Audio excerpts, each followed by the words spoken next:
Well, hello there, and welcome to the Trending Now podcast for a Friday, July the 28th, 2023. Thanks for checking us out however you found us, and however you did, make sure you like and subscribe so you never miss an episode of the Trending Now podcast, just like you never want to miss an episode of Trending Now, which you can catch every Monday to Friday, 7 p.m. on CHCH and at chch.com, and you can catch a repeat at 11:30. As always, it has been a very busy week, a lot to get to, including from the world of entertainment. We got some international news as well, some devastating flooding in Nova Scotia that we're going to get to, and some celebrity gossip. So we're going to get our friend Laura Sebin, the producer of Trending Now, to explain to us what's going on with this Ariana Grande situation. Of course, Kelly Patello, the host of Trending Now, is going to be with us. We'll talk to her about this extreme heat that we've been dealing with. That is just like the weather, a huge story this week. As mentioned, the Nova Scotia flooding we're going to get to in just a second.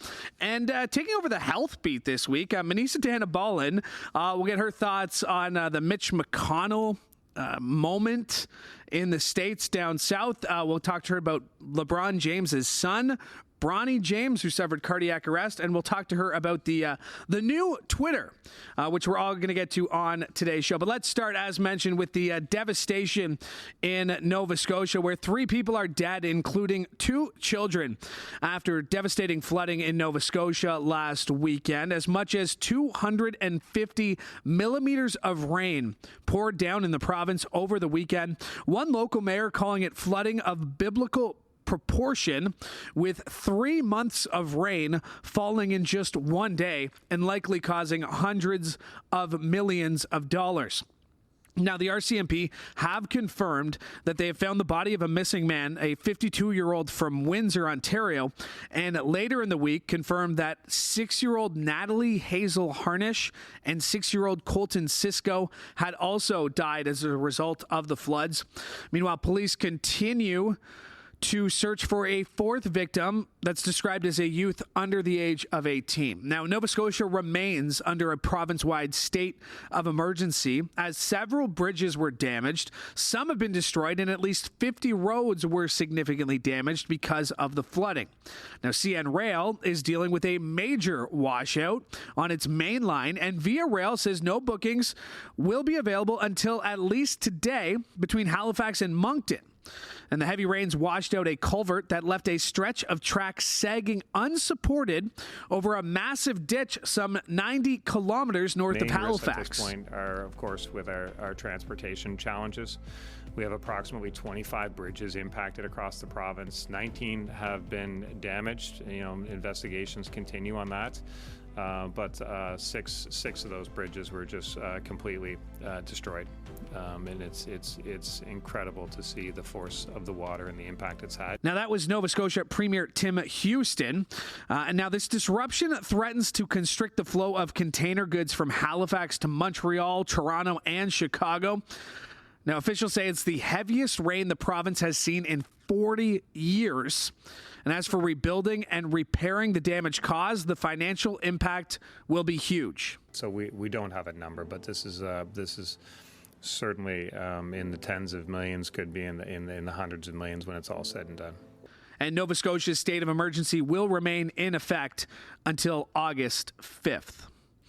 In trending tech news this week, in what is no doubt one of the most bizarre moves in marketing history, Elon Musk completely changed the identity of one of the internet's most well-known brands in one fell swoop, with only 24 hours notice in the form of a tweet. Twitter is no more. It'll now be called X. Now, Elon Musk's new rebranding of the social media platform will have an X for the logo instead of the iconic blue bird that everyone knew since 2006 when the app was first launched.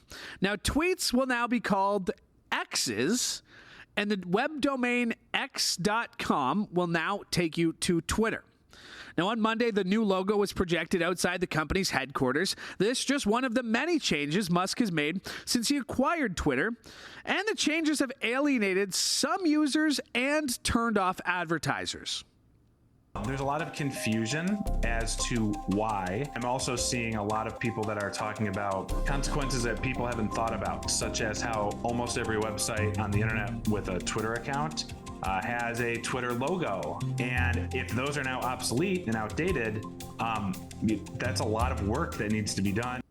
Now, there's lots of speculation on why Musk made this move. Is it a distraction or to shift the focus away from the issues users are facing on the platform? Or is it a move to stay competitive with Meta's new Threads app? But Musk has hinted that he has bigger plans. But why an X? Now, some analysts feel that it won't have the mass appeal of Twitter because of how it's being carried out. It's a different color scheme. There's no cute animal, no little bird. And many compared the blue bird that it doesn't look like the most welcoming logo. Now, the blue bird has been an iconic symbol for social media users, so changing it almost feels like starting over. And as tech analyst Carmi Levy pointed out to our Manisa Danabalan this week, it's clear that Musk certainly loves the letter X in the alphabet. It was the first company that he ever owned. X.com was the domain of the payment app that he created, folded into PayPal, and then sold for his first $1 billion. So this goes way back for him. SpaceX, also the Tesla Model X. He created X Holdings Corporation in April as the parent company of Twitter. So X has always had a lot of meaning. Now, the X rebranding is off to a slow start, as many phone apps still have the old logo, while the desktop version has been updated. But soon the blue bird on many of those devices will also fly away. And for more on this, we go to the reporter who is on the story this week. Manisa Danabalan is with us. And first of all, Manisa, our listeners obviously won't be aware of some of the changes, but we are on a brand new set with a brand new table. Chantel has made it really nice for us. She brought these plants in. Your first impression of our new set? I love it. It's different, eh? Yeah, I love the desk, the screen, the plants, the chair. The chairs. I like how we're a little bit farther apart. That's nice too. Yeah. Yeah. Are you? No. I'm not. Okay. I thought you were about to We're not insult okay. me. We got a new desk. Like, let's not start off like this. Let's not start off new chapter. new chapter, Okay. new era. Everything's good. Okay, X's, X, Twitter. Have you X'd yet? I have. Are you all about tweeted. this? I have no, you not have not X'd. tweeted. You have not tweeted. You've X'd. I literally refuse. I refuse to call it Xing and X's, and yeah, I'm like, it just feels so weird. Like, you talked to a couple of people. You talked to Carmi Levy. Obviously, he's well connected to this. What was the reaction you've gotten from people putting this story together? Like, nobody seems to know what Elon Musk is doing. Yeah, like everyone seems to be pushing to the whole, like he's trying to have that everything platform, right? So maybe like this is like that step to kind of getting that everything platform, kind of just move it away from the whole like just like blogging, kind of like tweeting and stuff like that, right? But like it's just crazy because I mean, look at this. Like you go from having a harmless little bird to like a big X. Yeah. It just looks like, you know what it reminds me of? It reminds me of like that danger sign on the poisonous bottles as a kid that said don't go near it. And like that's how you read that logo. Eh? That's how I read it personally. The little bird, like I get the sense that Elon Musk like wants to make this his own thing. But there's a lot of people on the internet who are you're either an Elon Musk fanboy and everything he does is genius, is so smart, is sticking it to the people. Or you're like everyone else who's like, what the hell is this guy doing? Right? Like it doesn't make a lot of sense. It doesn't. Like I just feel like Twitter, like that brand for Twitter is what had a lot of people coming back. Like I obviously, like I'm not like a tech expert, but like from even like tech experts are saying the same thing. You go from having like something so harmless, and then you're like, I get it. Maybe I think he just wants to change the identity of Twitter in all and like kind of scrap it and then just kind of start new. Yeah. But I just feel like this is such a harsh move that it's going to be like a lot for people. I think I've said this a couple times before on this show, but like I think Elon Musk is like perfect proof that like CEOs aren't necessarily great at their job. Like, there's nothing good about this. Like, I don't like anything about this. And, like, he's the CEO. He owns the company. I guess he's the owner. There is a different CEO. I forget her name. But, like, I don't understand what he's doing. Like it doesn't make a whole lot of sense to me because he's trying to make it his own. I get that, but you're just changing it so much to a project that or a product that I don't even recognize. Like I don't like that X. Like you said, I like the little bird and the amount of headaches he's causing for people to have to go change like a lot of websites. Hey, tweet us here. Like there's a lot of graphics that need to be made. Like people are going to have to do a lot of changes to their website, to their own branding, just because this guy on Twitter on Saturday night. And like, that's the other thing. Like how quickly did this come together? He tweeted about it Saturday night. Sunday, he's retweeting about it. He's listening to comments from random people on Twitter. And then by Monday, you're doing this story. Yeah, it's just the way he did it too. Like somebody was pointing out, like the fact that he actually like on the, you know how they put the X on the side of the horse. Yeah. They did it at night.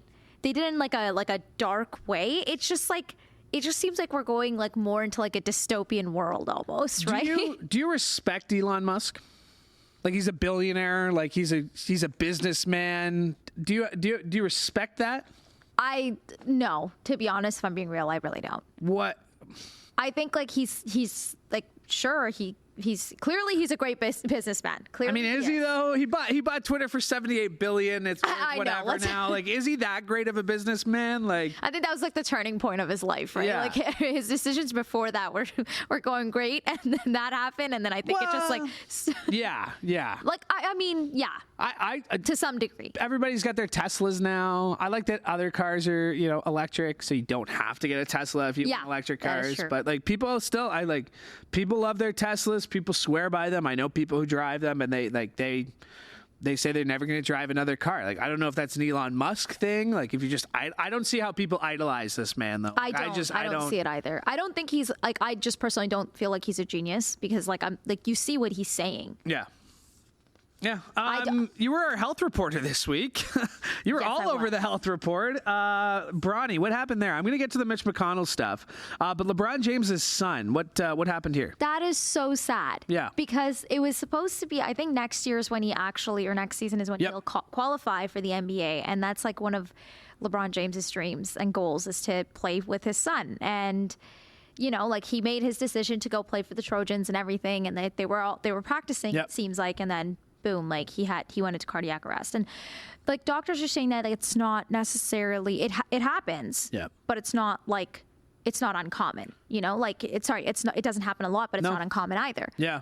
But it's just so sad because they were saying how like a lot of times like somebody who's going to go back and play needs to play with like a defibrillator. Defibrillator, yeah. Thank you. I got you. Couldn't say the word.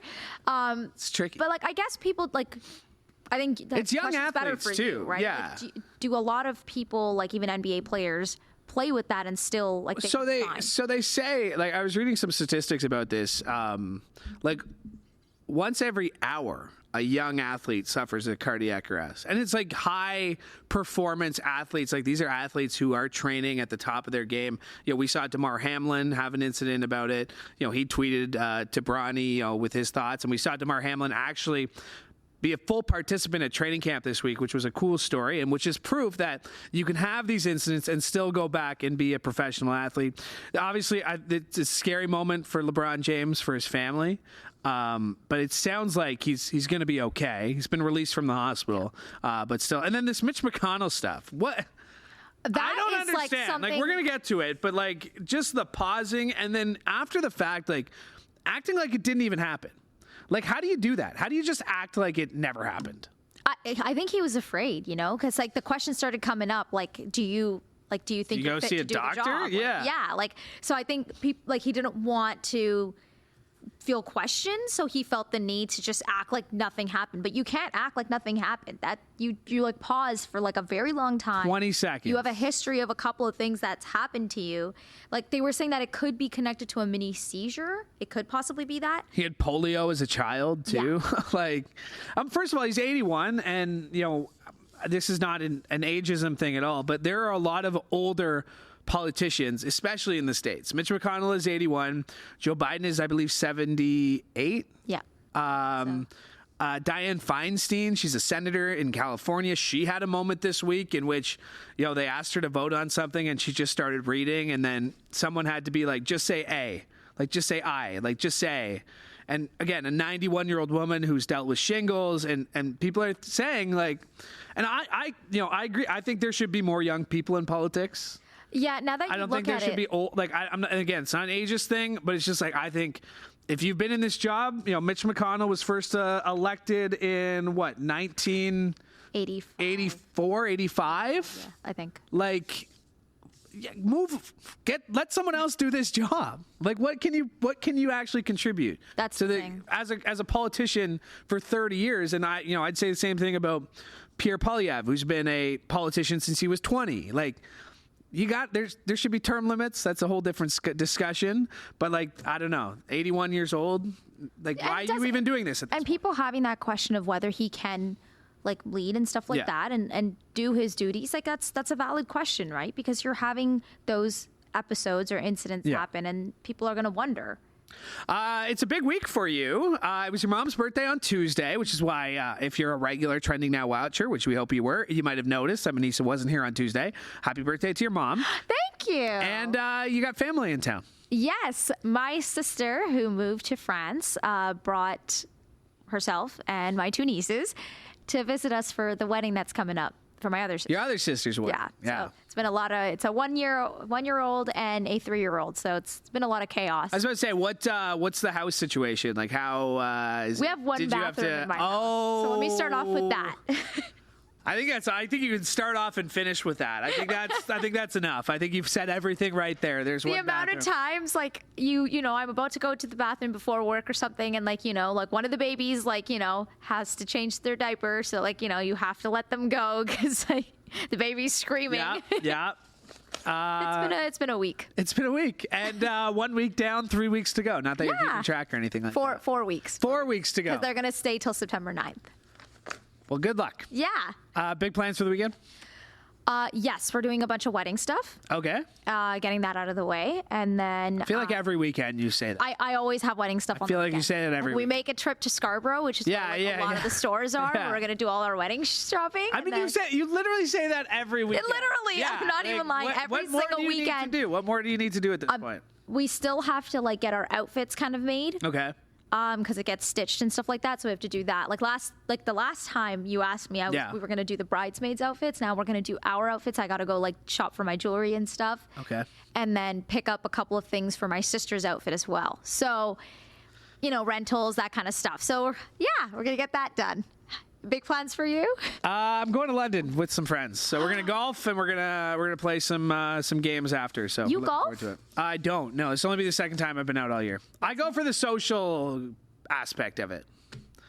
Yeah, I would just go to just drive in those golf carts. The amount of times I said, just pick it up and play it. Like I don't take it that seriously, which bothers some of my friends, but also like I don't care. And they take it seriously. They take it more seriously than I do. Okay, that But makes sense. Anyway, thanks for doing this, Manisa. I really appreciate it. Thank you. Welcome to the new set. How do you? Love the new set. Thank you. Love it. I don't know why I'm saying thank you, but somebody outside is probably like, no. I'm like, yeah, cool, thanks. All right, Manisa Ball and everybody, Manisa, thanks for doing that.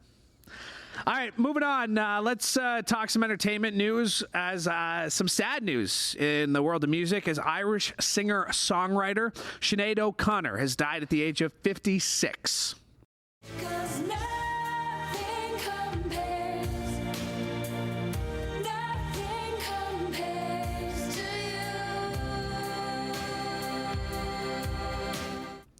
Now, the gifted and troubled performer was known for her shaved head and for her fierce and expressive voice. She began her musical career singing on the streets of Dublin and became a star with her 1987 debut album, The Lion and the Cobra. But her political and cultural stances and troubled private life often overshadowed her music. O'Connor topped the music charts in 1990 with her version of Nothing Compares to You, which you heard a little bit earlier, which was written by Prince. She won MTV's Video of the Year award. She also earned 4 Grammy nominations for the song and the album it was on, and Rolling Stone named her Artist of the Year in 1991. But accolades and awards seem to mean nothing compared to O'Connor's drive to provoke thought.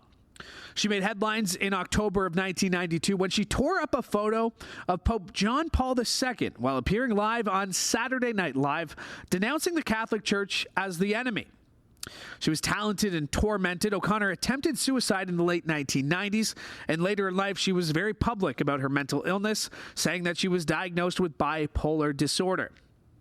O'Connor posted on Facebook in 2017 from a New Jersey motel where she had been living, saying that she was staying alive for the sake of others.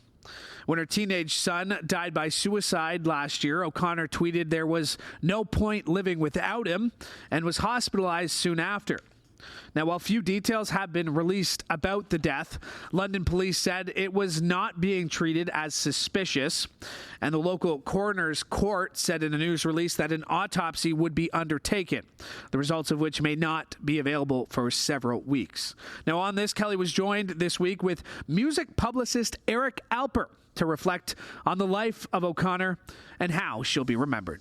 You know, back in the first album, The Lion and the Cobra, back in 1990, she came out as an artist that didn't really think about sales so much. She didn't want to fit into the whole pop world of pop music. She wanted to do jazz, and she wanted to do alternative rock, and she wanted to do rap and soul and funk and reggae all together, often within the same album. And so certainly her live shows were electrifying, but she was somebody who definitely understood the word artist.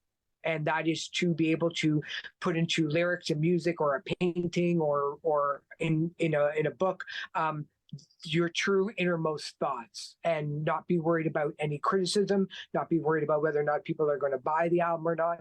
But for me, and I think millions of people around the world, she was somebody who absolutely spoke the truth at all times. She was clearly a nonconformist. How did pushing boundaries help and hurt her career? The first time that she appeared on the Grammy Awards, she had a tattoo of Public Enemy's logo on the side of her head, because Public Enemy was not invited to perform, even though that they were up for Rap Album of the Year. So not only did she stand up for other artists, but ever since then, her ability to continue to speak out, to encourage women to break free of what society was constraining them with. She broke those traditional beauty standards of what people thought women artists should look like. She emphasized inner strength and inner beauty and self-acceptance, and it had a lasting impact on the feminist movement, even though that she struggled with all of that herself. That just made her more human to millions of people around the world that followed her. She said in her book, and she also said in the documentary, that her ripping up the photo of Pope John Paul II on Saturday Night Live was the best thing that ever happened to her career. Her doing that, with all the pressures aside, allowed her to continue to do what she wanted to do, but just a little bit away from the spotlight. How do you think she'll be remembered? Well, part of me as a music fan would love the fact that any of her albums are going to be played forever. And I think that's going to be true. So I think the music has to be great for all of us to talk about why we should care about her and her personal life. But I think the easy story is going to be that all of the ups and downs of her career in a very, very public profile and a very public life is going to allow those stories to be told and retold and retold. And if that's what's going to take people to get into her music, then that's what it's going to take. But I think her music still holds up. It stands up.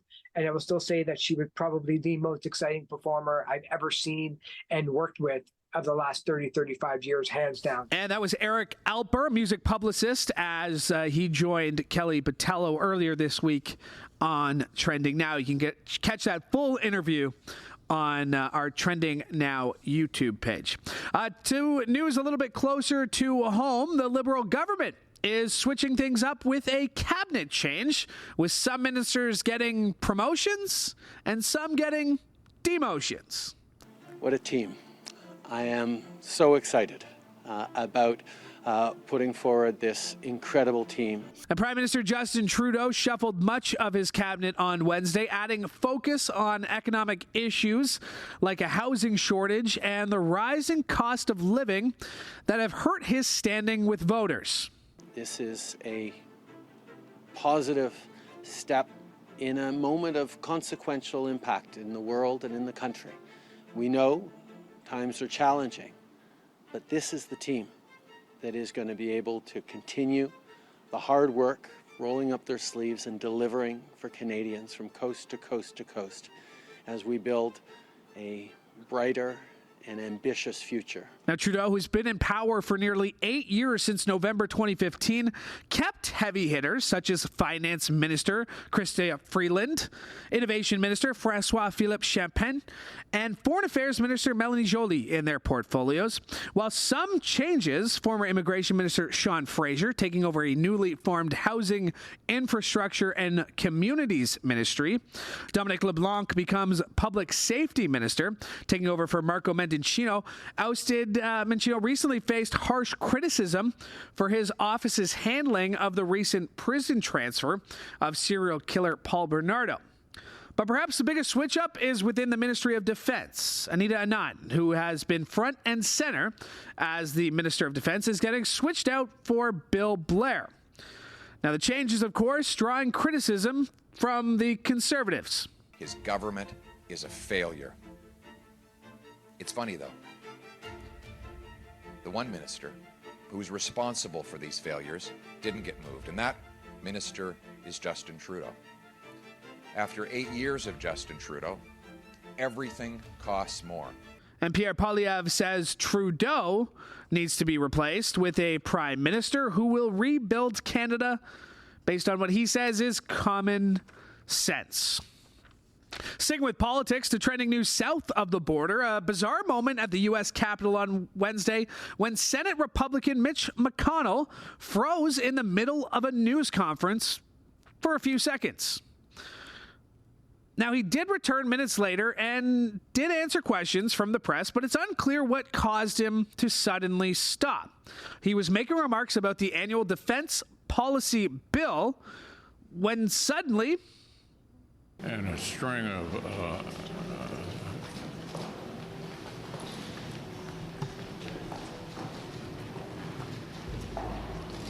Yeah, he stopped mid-sentence and stared off into space for approximately 20 seconds before other politicians around him asked if he was okay and then walked him away.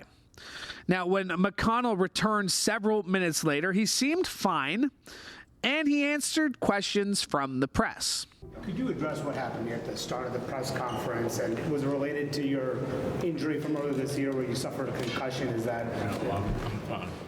You're fine, you're fully able to do your job? Now, later he left with a smile and, again, didn't give an answer when reporters asked if he would go see a doctor. How are you feeling now, sir? How are you feeling now? I'm fine. Have you seen a doctor? Are you going to see... Any idea what happened? Any idea what happened? I'm fine. That's dehydrated? Now, according to reports, McConnell fell 3 times in the past year, including a fall in March in Washington that led to a concussion and broken ribs. Now, he was in hospital for a few days before he was discharged, but he didn't return to the Senate until mid-April. Reports also suggest he fell earlier this month, but he wasn't seriously injured. It's unclear what exactly caused McConnell to freeze, but health professionals say there could be several reasons. You know, someone could be very dehydrated. They could have a medicine interaction of some sort. They may be feeling under the weather. But you have to rule out more serious things, which is why, you know, there's concern. Was it a mini seizure of some sort? That can sometimes be associated after a brain injury, which is that concussion that he had back in March. Or could it have been a mini stroke, something known as a TIA? Hoping it's not those things. That was Dr. Sanjay Gupta from CNN. But many saying he should go and see a doctor right away to prevent anything from happening again. McConnell survived polio as a child, which is a life-threatening disease known to cause paralysis. Other politicians checked in on McConnell after the incident, including President Joe Biden, who spoke to him on the phone. Now, many online have been talking about the moment, while some were speculating on what happened. Others were pointing out the fact that many Democrats were wishing McConnell well after the incident. But when Senator John Fetterman had a medical episode earlier this year, some Republicans mocked him. McConnell was first elected to represent Kentucky in the Senate in 1984, which, doing the math in my head, was 39 years ago. And after the incident, McConnell continued his duties and even posted a picture of him meeting with the Prime Minister of Italy on Thursday. Now, some more entertainment news. Ethan Slater's ex-wife, Lily J, has spoken out about reports of him dating Ariana Grande. And guess what? It's causing some drama.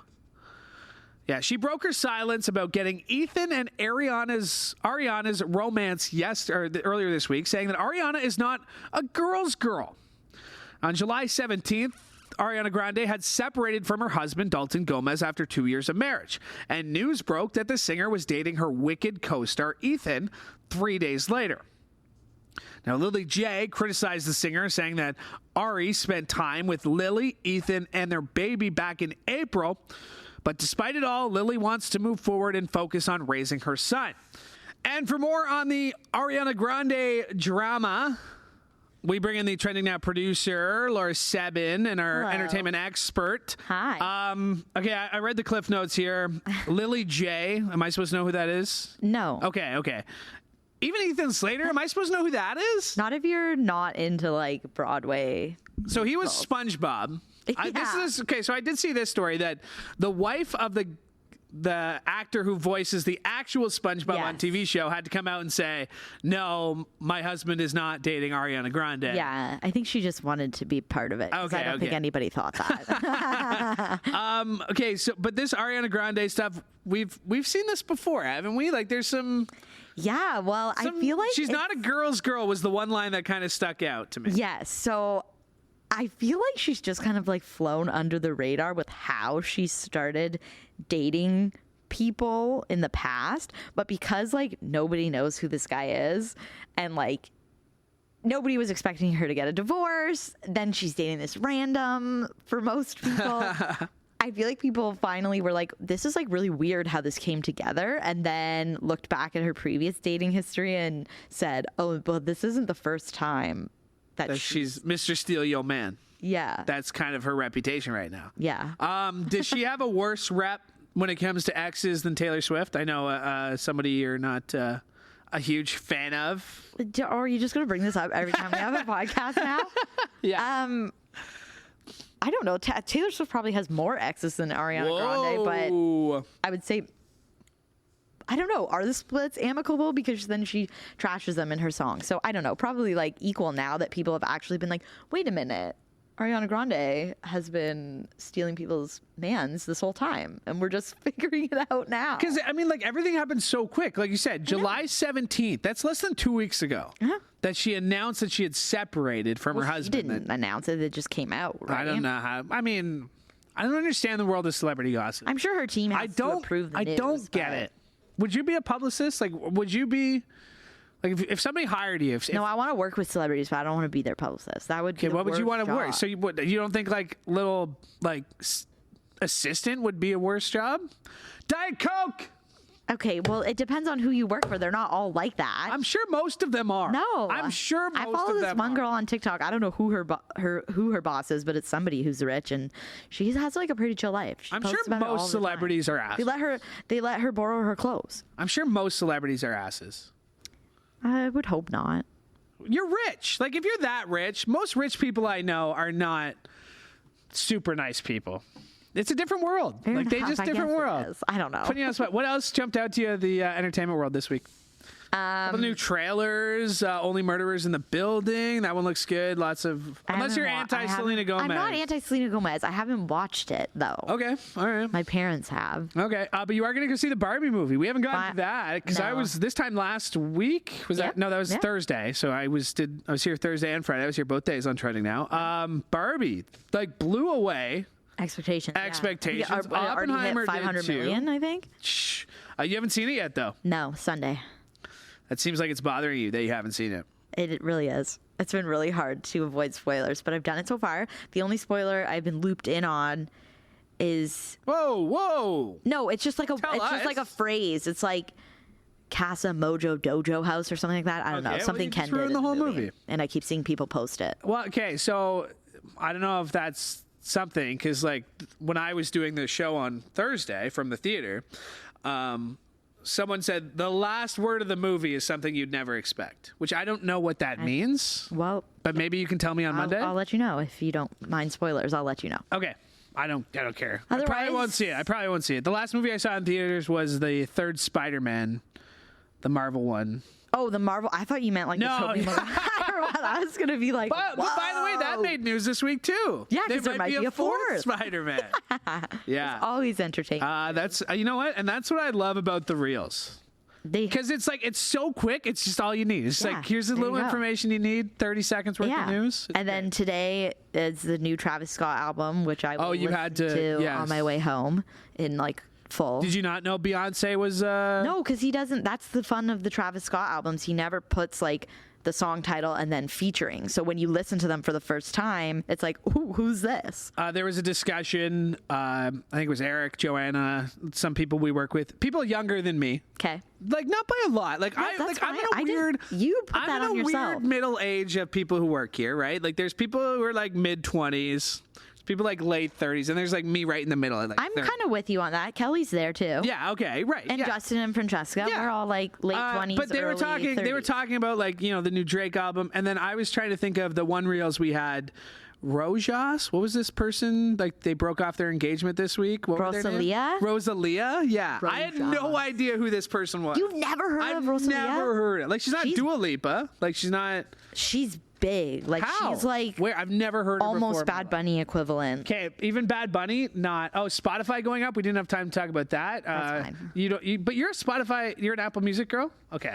Nice. Yes. Respect. Thank you. We High can't five actually. across the table. table's We too can't read. far now. Yeah, the table's too far. Initial thoughts on the new set? I like it. I'm into it. What do you feel? This is your dojo now. I like a camera That we can see ourselves. We can see ourselves. It's been. I'm getting used to it. I'm gonna have to be careful with my outfits on Fridays now, though. Seriously. Lucky I wore a long skirt today. Thank you for doing this. Appreciate it as always. Big plans for the weekend before we go? I have my friends coming over for a pool party tomorrow, and then Oppenheimer Barbie double feature on Sunday. We're packed. Wow. All right. Well, enjoy it. We'll see you Monday. Thank you. Laura Sebin, Trending Now producer and our entertainment expert. And my thanks to Laura Sebin for joining me today. And before we go, we bring in the host of Trending Now. That's Kelly Patello. And Kelly, how are you today? I'm good. How are you doing? Good. I have to ask. I've asked Laura. I've asked Manisa. Thoughts on the new set? I love it. I think it's great. I know our listeners are probably like, what new set? Like there's no difference to it when you're listening. I understand that. But the plan is to eventually put this on video so that you can see us. Because we work so hard to be camera ready all the time. Yeah, might as well be camera ready on a different platform. Despite the fact I've been told I have a face for podcasts, we are going to go into video. You've been on the weather beat this week, including today, where it's hot. July is on pace to be the hottest month ever? Am I? Yes. So the hottest month ever recorded in the 173 years that they've been recording this stuff. Yeah. So, I mean, just absolutely crazy. You could tell with all the wildfires happening in Canada, around the world, the extreme heat waves here in Ontario and around the world. Like, it's just insane. So Greece was dealing with wildfires. It seems like we're talking about the weather, and I get this a lot. Like, our lead story at 6 o'clock yesterday was about the heat warning. Yeah. Today, I believe it's the heat warning again. It's supposed to break tonight. The one thing that I get really annoyed at is people who come after us, go after the news reporters. It's summer. It's always hot. Like those kind of people who like come out and be like, because that's not what's happening. Yeah. And well, when there's, heat warnings like there is today, I believe, in much of southern Ontario, that's a cause for concern. Yeah. People should know about that, especially vulnerable people who plan to be outside or, we should be making the public aware of this. And yes, it is summer. We know it's going to be hot, but sometimes it's hotter than others and people need to know the risks and be aware. And a lot of things heat warnings do is that they trigger emergency responses. So they'll trigger the opening of cooling centers or free public swimming or things of that nature. So, we're not just telling you it's hot. It's not lazy journalism on our part. There's a reason we're telling you. And if it is something like record breaking heat across the world, it's scary stuff. What's your go-to keeping cool tip? How do you keep cool? Are you like an ice pack kind of girl? Like, are you? No, really? I don't do that. Like personal fan on your face, like, because I get hot really easily. Like I can't sleep if it's like even a little bit. Yeah, especially sleeping. Sleeping is hard. But I'm lucky enough to have AC at home, so I just crank that usually. And ice cream helps. Ice cream, thanks. Shout out to Selena Drapal, our evening news producer, who brought in both drumsticks and so lovely ice cream popsicles. I don't even know what those are called, but they're like chocolate covered ice cream on a stick. Amazing. Because I can't handle the heat. Like, I'm not good at heat at all. Give me spring and fall. See, I love summer and I love the heat, but when I'm not like somebody who loves to like roast in the sun, you know? Yeah. So you're not like on the beach. Yeah. I need shade. I need a cool drink. That's what and then we're good. Yeah. Cool drink. Speaking of cool drinks, big plans for the weekend? Nothing. Yeah. That's always good too. I love that for myself. That's always good. Well-deserved weekend of nothing, Kelly Botello. Thanks, Louis. Thanks for doing this. Appreciate it as always. Thank you. All right, that's Kelly Botello. My thanks to her for joining me. My thanks to Laura Seven and Manisa Dana Ballen as well. And my thanks to you and everybody in the studio who helped put this together. Thank you so much. We are back next week on the Trending Now podcast. In the meantime, make sure you like and subscribe so you never miss an episode. Go back and check older episodes, and be sure to check out Trending Now Monday to Friday, 7 p.m. on CHCH and at chch.com. From all of us here, I'm Louis Becco. Have a great weekend.